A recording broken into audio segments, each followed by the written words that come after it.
Hello there. What is going on? So we got like a cost of living crisis, we've got wars, and now I found out recently that Kim Kardashian is doing a true crime podcast. Has anyone listened to it? Has anyone? Yeah, that's fair. That's a fair response. Like, to be fair, like, what a career though. You know, sex tape, celebrity, and now she's working on death row as a lawyer. Like, can you imagine her in an interview? She'd be like, yeah, so I like fucked some famous guy. I broke the internet, and now I'm working with guys who've been fucked by society, so full circle. Can you imagine if you were on death row for a crime you didn't commit, and you see Kim Kardashian walking towards you in a dress made of duct tape and condoms,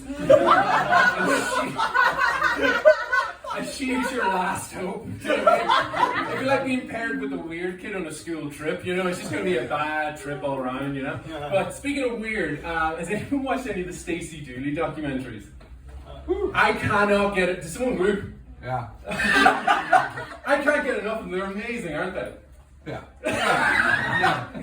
Yeah. Basically, for those of you who aren't familiar with the Dooley, she's a woman from Luton, and she does hard-hitting documentaries on like drugs, gangs, and some lovely adverts for Nice and Easy. But the way she presents is wild. Like, she just go in and she'll be like, wow, I ain't seen nothing like this before in my life. And the cop beside her would just be like, Stacey, this is an industrial meth lab.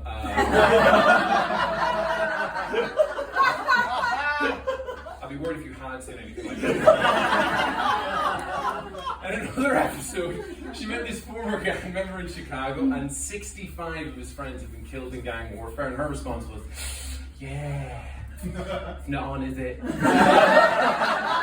It's unbelievable. Like, I cannot get enough of it. But what I would love to see is her paired with like a legit psycho, you know, someone like Ted Bundy, and she'd be like, babe, you're a good looking fella. What you doing eating people for? I love it. But my also, like, before, like, how did we get from Attenborough to Dooley? Do you know what I mean? It's like we've gone from using a guide dog to like an ADHD puppy. You know what I mean? It's just, I don't understand it, but like my all-time favorite is Louis Theroux. Did anyone see the one he did on polyamory? Woo! Yeah, awesome, right? Oh my god, you're pairing Louis with polyamory is like bringing a vegan to a barbecue, do you know what I mean? It was just the best television, like, but the best bit by far was when you met Brad, Trish and Brian, and at one point he goes, so I suppose I'm just wondering, how does it work in the bedroom? Now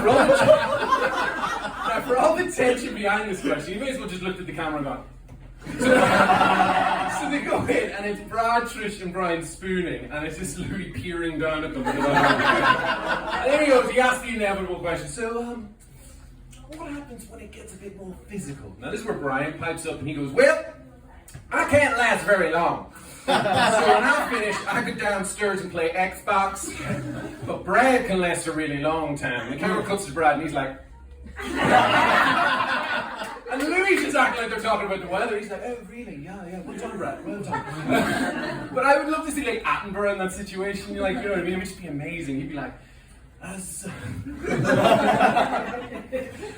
Trish and Brad writhe around awkwardly on the futon and sweaty sexual congress, Brian encourages Brad with a thumbs up while playing the Xbox. And I imagine Dooley would probably just say something like, no, that's might become over funny. No.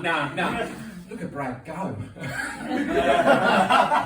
That last bit's new, so we'll chalk that up to the drawing board. But I found out something recently. If anyone knows this, please shout out. But I found out that if you put a pineapple upside down in your shopping trolley in a supermarket, that's an indication to other swingers that you're a swinger.